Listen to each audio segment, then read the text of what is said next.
nekā 70 gadi pagājuši kopš 40. gada vasaras notikumiem. Mūsdienu vēsturnieki viennozīmīgi traktē to gadu kā Latvijas okupācijas gadu. Tieši tā tas tiek pasniegts radio un televīzijā, grāmatās un avīzēs. Jebkurš, kurš mēģina izpētīt, kas tad notika ar Latviju tajā liktenīgajā gadā, tiek pasludināts par valstī nelojālu cilvēku, ar kuru viedokli pat nav jārēķinās, kuru pat nav jāuzklausa. Mūsu filmā mēs izanalizējām, kas tad notika 40. gada vasarā. Sev palīgā ņēmām tā laika kroniku, dokumentālu laikmetu atspoguļojumu, kā arī atsliecinieku teikto. Mūsu filmas varoņi nav nec politiķi, nec vēsturnieki. Tie ir parasti cilvēki, sava gadsimta un laikmeta atsliecinieki. Runājot par tā dēvēto padomu okupāciju, vienmēr tiek minēts 1940. gada 17. jūnijas, sarkanās armijas papildus kontingenta ienākšana Latvijā. Apzināti netiek minēts tas fakts, ka sarkanā armija atradās Latvijas teritorijā jau kopš 1939. gada, pēc Ulmaņa un PSRS valdības 5. oktobrī noslēgtā savstarpējās palīdzības pakta. Okupācijas terminoloģija visiem ir zinām, ko nozīmē okupācija, tāpēc es pie tā neapstāšos. Bet kā var saukt par okupāciju, ja valsts prezidents 39. gadā noslēdz līgumu par kara bāžu atvēršanu Latvijā. Pēc kam tais kara bāzēs abās bija tikpat daudz karavīru, cik Latvijas armijā. Šodien arī kara bāzes ir daudzām valstīm ārpus viņu teritorijas, un neviens nesaka, ka viņi ir okupējuši šīs valstis. Bet attiecībā uz Latviju, pie kam interesanti, ka par to okupāciju tās valodas nāk no tiem Daugavas vanagiem emigrējušiem, kas bija projām. Viņi sāk to lietot un ļoti ātri ieviesās arī mūsu dzīvē tagad, kam tikai nav slinkums, tie tiek runā par okupāciju. No Padomju Savienības ar līgumu, ar Ulmaņu valdību, Cīravā, Gudeniekos, Liepājā, Ventspilī. Bija saskare ar padomju armijas karavīriem, piedalījās mūsu sarīkumos, ballītēs, kā saka, un neviens tā, izņemot aizsargus, kas Ulmaņu kalnu aizstāvēja visu laiku. Tie neieredzēja padomju armijas karavīru, bet viņu tāds iespējas nebija lielas. Viņi baidījās arī atklāti kādu tur nolikt vai nozākāt, bet viņu spēki jau bija mazākumā. Mēs viņu cienījām, mēs kopīgi ballītēs tur dejojam ar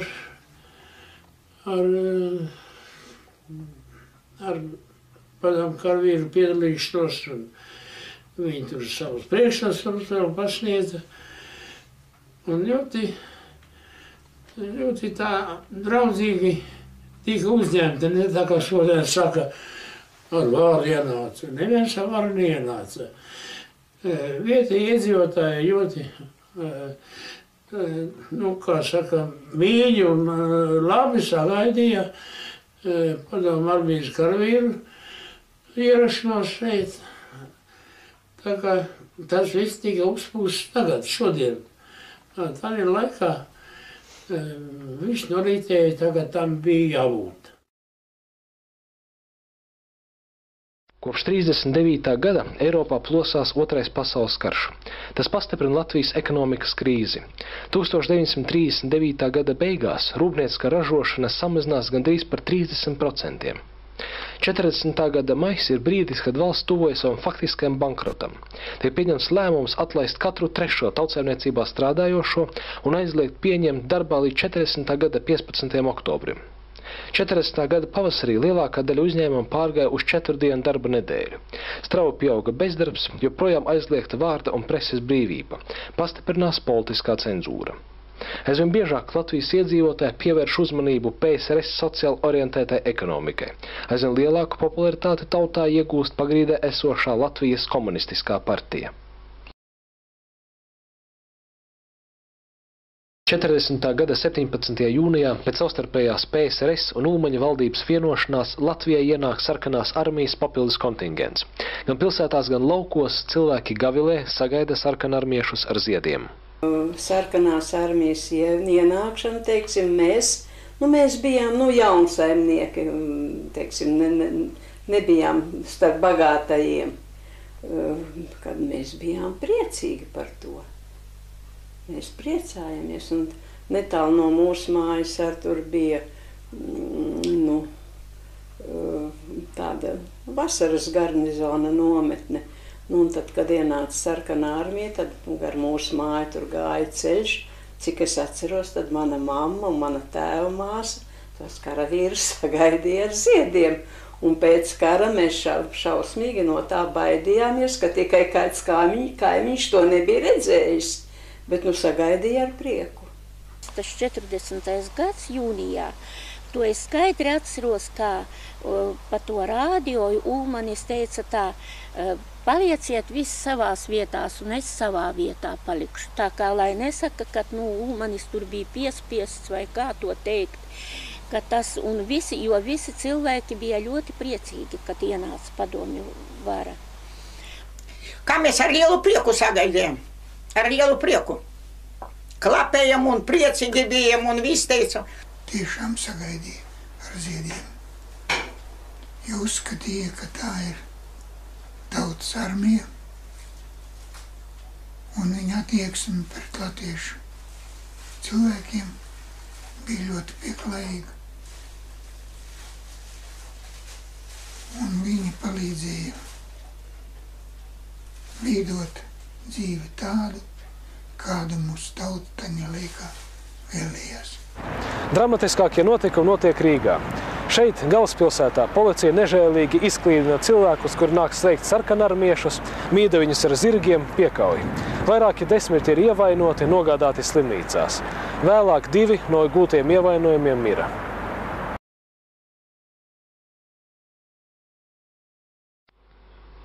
Pēc Kārļa Ulmaņa 34. gada 15. maija fašistiska apvērsuma tika padzīta likumīgi ievēlētā Saeima, aizliegtas visas politiskās partijas. Vairāk nekā 3000 cilvēku tika ieslodzīti Liepājas koncentrācijas nometnē, valstī tika likvidēta vārda un preses brīvība, ieviesta stingra cenzūra. 40. gada vasarā Rīgas centrāla cietumā atradās vairāk nekā 250 politieslodzīto. 21. jūnijas.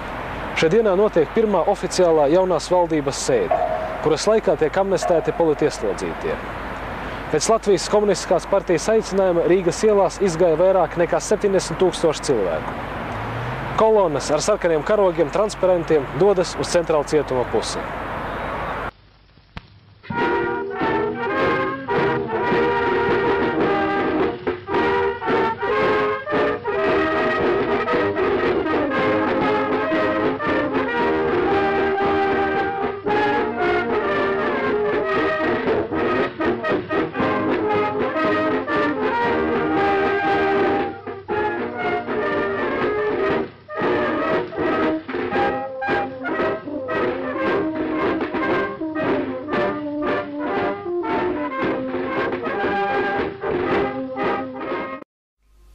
Atvērās varti un iznāca vesela rinda, rokās sadevušies pa 2 stipri vīri un nesa atbrīvotos politieslodzītos uz rokām.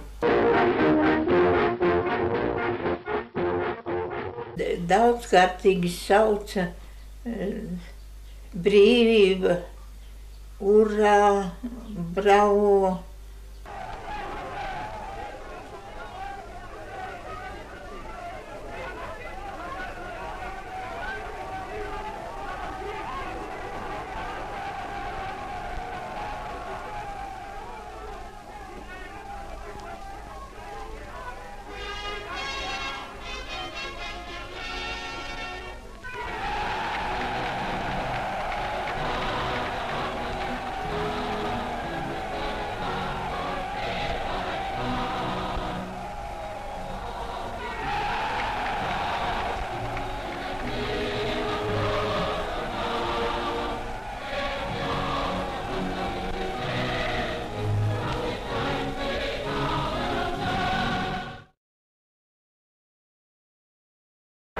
Runājot par 21. jūnija un pārējiem 40. gada vasaras demonstrācijām, ir jāatzīmē tas fakts, ka šodienas vēsturnieku sacerējumos tās vispār nefigurē.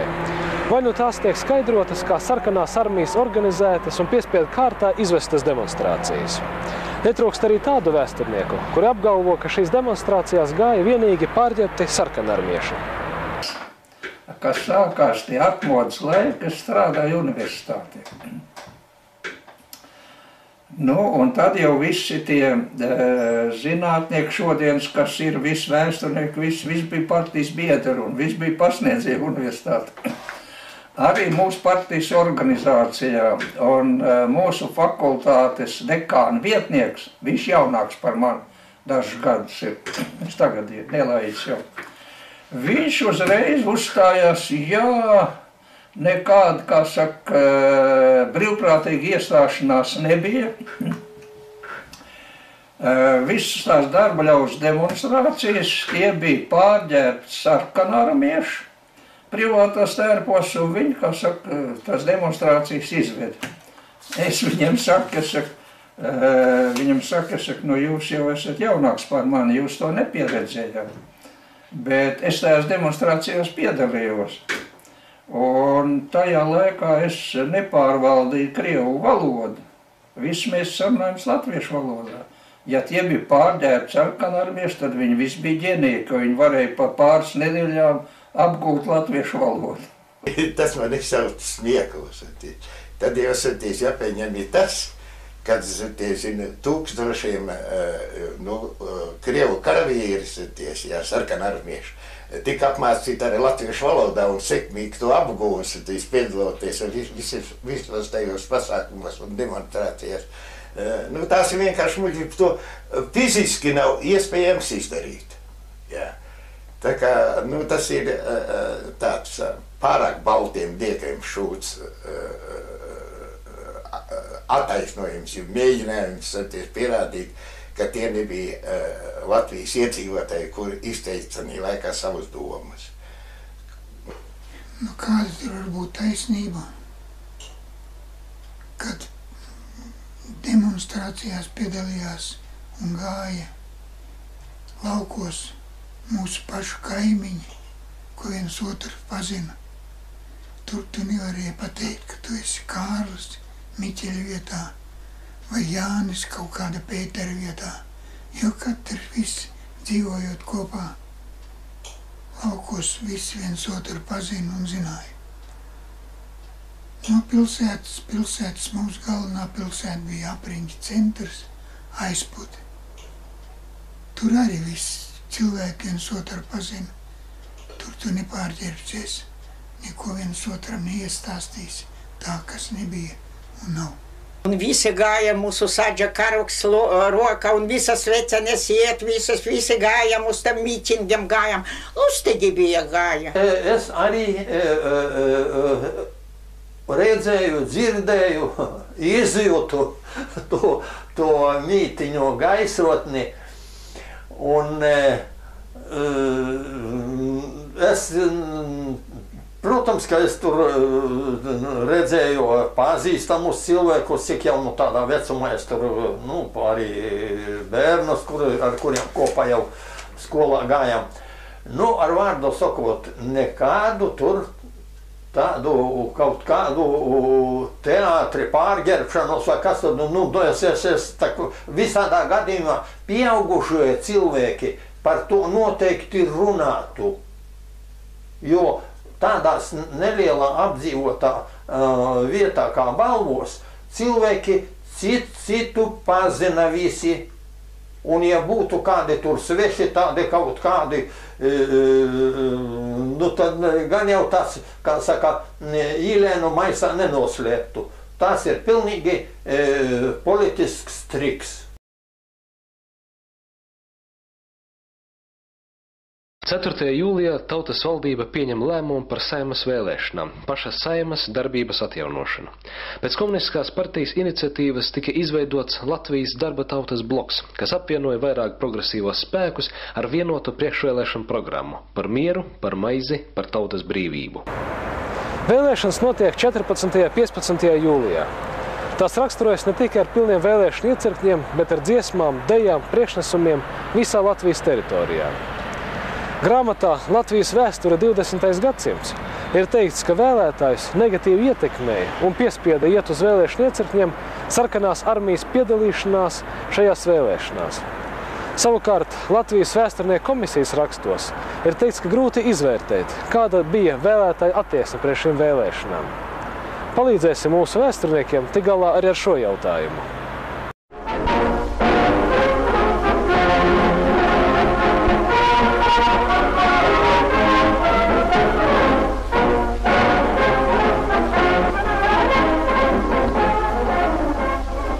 Lielā sajūsmā un vienprātībā Latvijas tauta vēlē mūsu zemes augstāko likumdevēju, Saimu. Iet balsot darba tauta, kurai plutokratiskais režīms 1934. gadā 15. māja naktī nolaupīja viņas tiesības, preses brīvību, biedrošanas brīvību, streika brīvību un 1. māja vispasaules strādniecības solidaritātes demonstrācijas brīvību. Nu darba tauta gaišajās jūnija un jūlijas dienās atguva savu brīvību un atguva to uz visiem.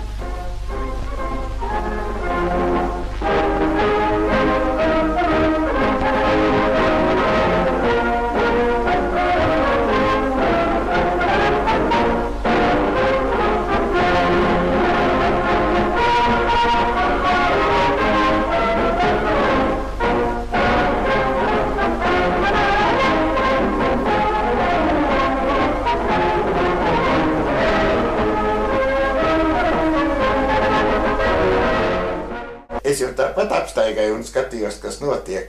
Un pirms tam bija diezgan liela aģitācija par tiem cilvēkiem. Un es domāju, ka ne tikai to mēs pārliecināts, ka nekāda falsifikācija nebija. Tā bija tādā laikā tāda tautas gribas izpausme. Tā kā ļaudis, kā parasti es nevienu nepiespieda ar vāru, vai ne, tā ļaudis gāja, nobalsot. Tur gāja cilvēki ar prieku. Un nobalsoja viss tā kā pienākas, un nebija tā kā tagad, kad cilvēki vispārībā negrib iet vispār uz vēlēšanām.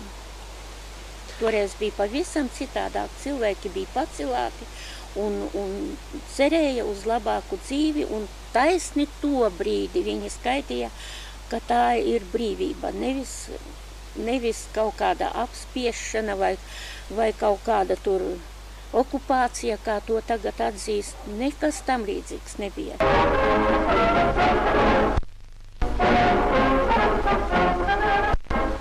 Sarkanās palīdzības norganizētās skrejošās kolonas gādāja par iespēju, lai katrs pilsonis varētu izpildīt savu pienākumu pret tautu.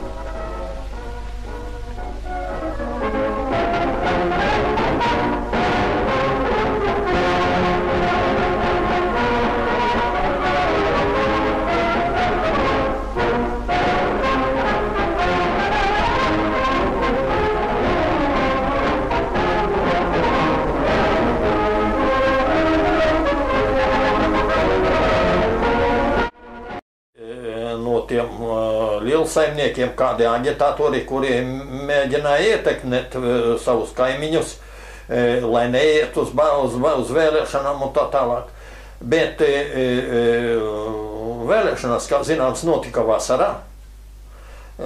Zemniekiem bija tajā laikā arī darba pilnas rokas, bet uz vēlēšanām tomēr devās absolūtais vairākums.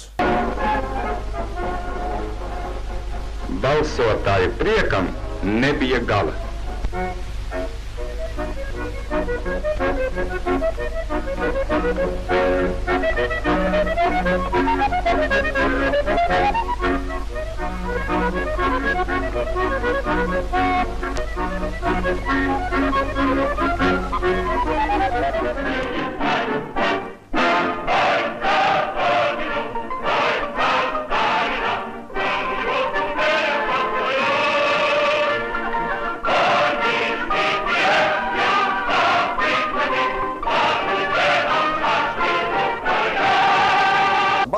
balsošana arī notika aizklāti, un nekāda tur vardarbība, un, protams, ka laikrakstos un tā tālāk tika publicēti materiāli, kas aicināja balsot par Darba tautas frontes kandidātiem. Nu, tas taču dabīga lieta. Gāja vēlēt paši pēc savas vēlēšanās, un bija ar tādi, kuri negāja. Neviens par to viņus, kas saka, pie rokas neņēma, un uz iecirkni neveda.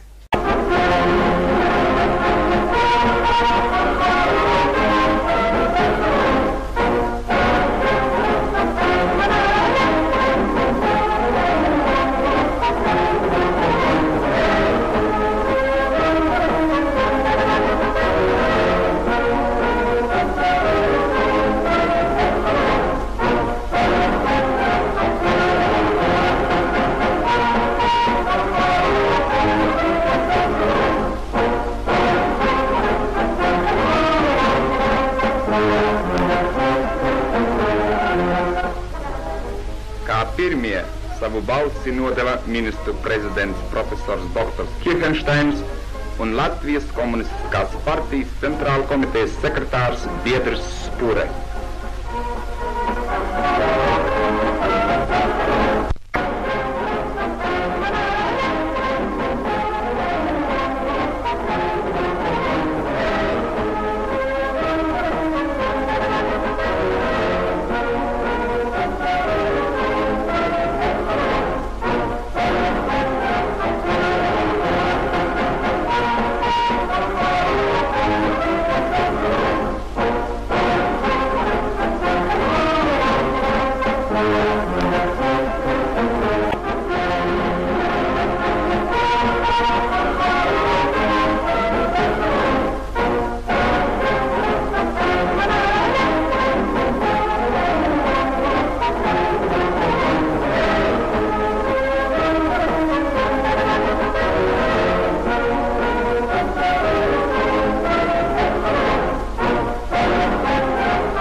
Vēlēšanās pārliecinoši uzvar Latvijas Darba tautas bloks. 18. un 20. jūlijā visā Latvijas teritorijā notiek mītiņi, demonstrācijas. Iedzīvotāji galvenās prasības – dibināt padomju varu, pievienot Latviju Padomju Savienībai. Uzvaras manifestācija tauta nāca ar nelokamām prasībām jaunai saimai. Mūsu prasība deputātiem – dibināt padomju Latviju. Mēs prasam Latvijas pievienošanu Padomju Savienībai, lai dzīvo padomju Latvija kā 14. padomju republika.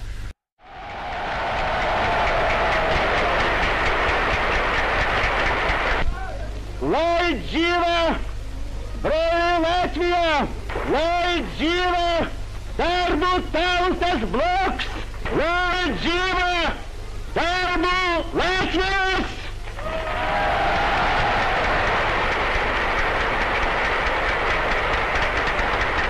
Вперед к новой, радостной, счастливой жизни в прочном, нерушимом, вечном союзе с нашим и вашим другом, Великим Союзом Советских Социалистических Республик. Вперед, товарищи!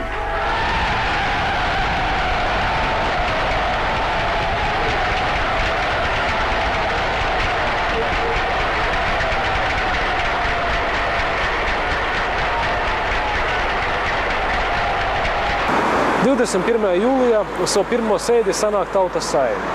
Pēc deputātu reģistrācijas saima sāk savu darbību. Sēdi atklāja vecākais deputāts Dāvids Krūze. Pēc tam vārdu ņem deputāts Žanis Spure.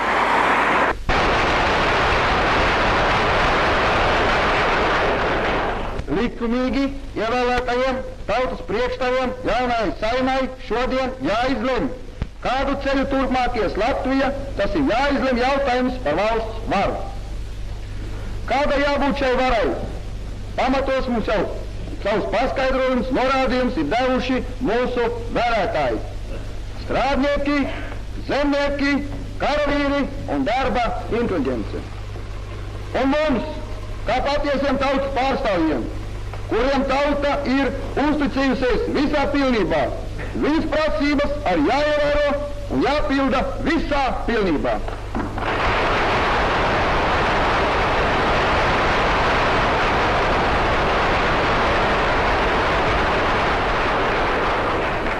Mēs saprotam strādnieku šķiras, zemniecības, karavīru un darba inteliģences prasības.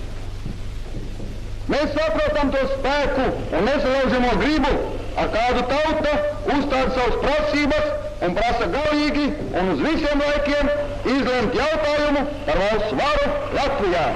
Izpaužot visu Latvijas darba tautas gribu, Saeima no šī brīža pasludina padomju varas nodibināšanu visā Latvijas teritorijā. Šajā dienā Rīgā notika grandioza darbaļaužu demonstrācija, kurā piedalījās vairāk nekā 100 000 cilvēku. Tas ir katrs trešais rīdzinieks izgāja pilsētas ielās. Cilvēku pūļi gavilēdami sveic Tautas Saeimas lēmumus par padomju varas pasludināšanu Latvijā, par pievienošanu Padomju Savienībai. –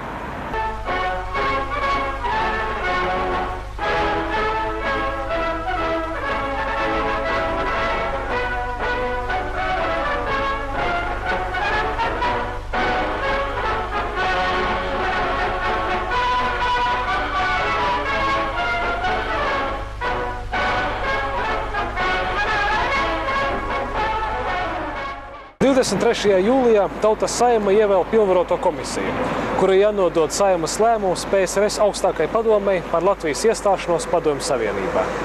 Visa Latvijas darba tauta izvadīja Saeimas izvēlētos delegātus uz Maskavu, lai lūgtu Padomju Sociālisko Republiku Savienība augstāko padomi uzņemt Padomju Latviju par līdztiecīgu locekli. Latvijas darba tauta, viņas vēlētās Saeima un Latvijas komunistiskā partija ir delegācijai uzticējusi svarīgu un vēsturisku uzdevumu atvest mums tiesību un brīvību.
Трудящиеся Красной столицы с огромной радостью встречают представителей трудящихся Латвийской и Советской Социалистической Республики.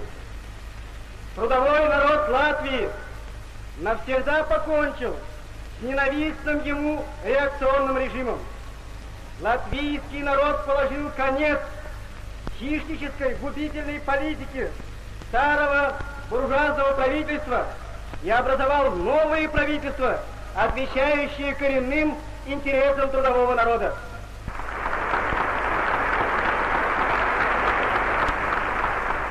Товарищи Красной Москвы, мы члены делегации Народного Сейма Латвийской Советской Республики.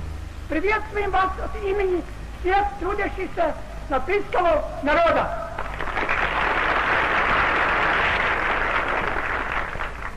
На нашу долю выпало великое счастье обратиться к Верховному Совету СССР с просьбой о включении нашей республики в великую семью Советского Союза.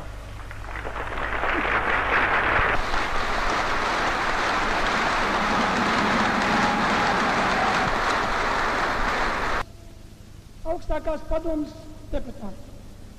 Visas Latvijas darba tautas vārdā atļaujiet man nodot dedzīgu sveicienu jums, Padomju Socialistiskās Republikas Savienības augstākās padomes deputātiem.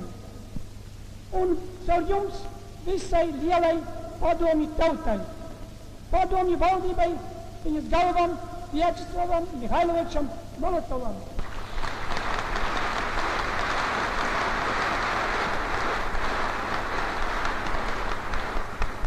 Un visas pasaules darba tautas lielajam vadonim un skolotajam Josipam Visarjonovičam Staļinam. Mēs esam nākuši šurp sirmāt Kremļa mūros, lai mūsu tautas vārdā nodot lielajai padomju savienībai brālīgos sveicienu, lai izteiktu mīlestības un draudzības jūtas, ko sajūtam pret PSRS.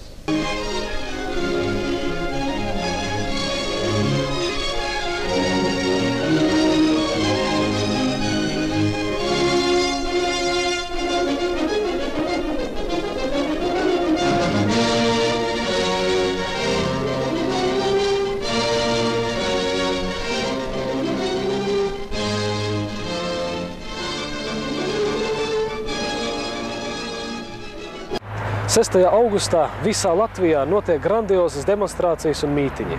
Iedzīvotāji ir saņēmuši ziņu par Latvijas iestāšanos Padomju Savienībā.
No 24. līdz 26. augustam notiek Latvijas Tautas Seimas otrā sēde. Tās laikā tika pieņemti lēmumi par Latvijas PSR konstitūcijas pieņemšanu. Tautas Seima tika pārdēvēta par augstāko padomi. Par augstākās padomes prezidiju priekšsēdētāju ievēl profesoru Kirhenšteinu, tika ievēlēta arī jaunā valdība ar Vilu Lāci priekšgalā. Līdz ar padomju varas pasludināšanu un Latvijas iestāšanos Padomju Savienībā, padomju valdība veica vērienīgos sociāli-ekonomiskos pārkārtojumus. Īsā laikā tika nacionalizēti rūpniecības un tirdzniecības uzņēmumi, veikali, bankas, daudzstāvu nami. Jau 40. gada beigās rūpniecība sāk strādāt pēc vienota plāna. 41. gada pavasarī tika likvidēts bezdarbs, 3 reizes paceltas darba algas.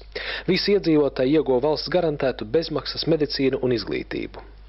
Lielas izmaiņas notika arī laukos. Zemi ieguva vairāk nekā 50 000 bezdevnieku ģimeņu. Vēl 20 000 saņēma zemes piegriezumus. Zemnieku sāka apgādāt ar modernu lauksaimniecības tehniku, sāka veidoties pirmās padomju kooperatīvās sabiedrības. Visi šie pārkārtojumi nepārprotami liecina par sociāli-ekonomiskās iekārtas maiņu no kapitalistiskās uz socialistisko. Tas nozīmē, ka Latvijā miermīlīgā ceļā uzvarēja socialistiskā revolūcija.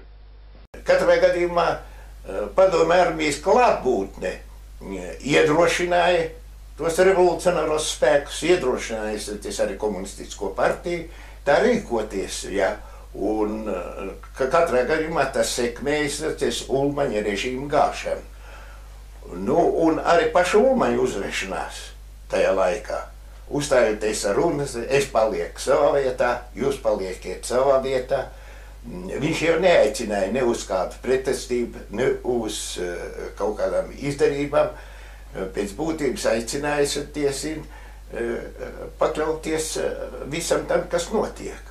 Nu, man katrā gadījumā grūti no tā laika skatījums visu izvērtēt, bet par okupāciju to ir grūti nosaukt.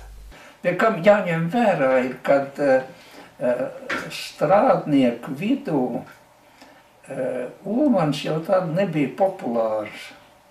Ulmans tad nebija populārs, tāpēc, kad pirmkārt viņš bija tāds, kā saka, vai ne, tas viņa personības kults, visiem nepatika, ka viņš sev cildināja, slavināja un ved, un strādniekiem jau, strādniekiem bija strādnieku dzīve, vai ne?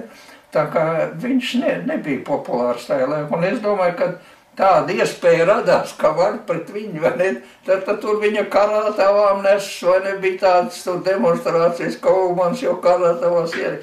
Nu, es nedomāju, ka tā var visus piespiest, vai ne? Ja nebūtu padomju vara, tad mans liktenis būtu tāds pats kā visiem citiem bezzemnieku kalpu bērniem. Jo kalpu bērns varēja būt tikai par kalpu. No sākuma par ganu un pēc tam par kalpu. Nekā savādāk tur nevarēja būt. Jo visur tā arī bija, un sevišķi Latgales stūrī, tur jau bija ļoti daudz nabadzīgu cilvēku.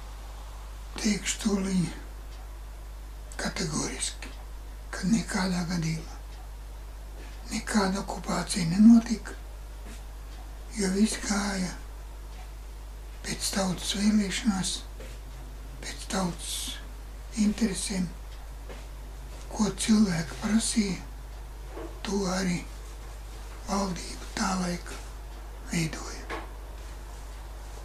Šajā filmā mēs mēģinājām patiesi atspoguļot vienu no nozīmīgākajiem gadiem mūsu valsts vēsturē. Cerams, ka pēc filmas noskatīšanās daudziem no jums mainīsies uzskats par to, kas tad īsti notika ar Latviju 40. gada vasarā. Jebkurā gadījumā šī filma būs laba viela pārdomām. Pārdomām par to, ka daudz no šodienas redzētā un dzirdētā plašsaziņas līdzekļos neatbilst patiesībai. Bet vēsturi nevar piemānīt. Vēsture liecina.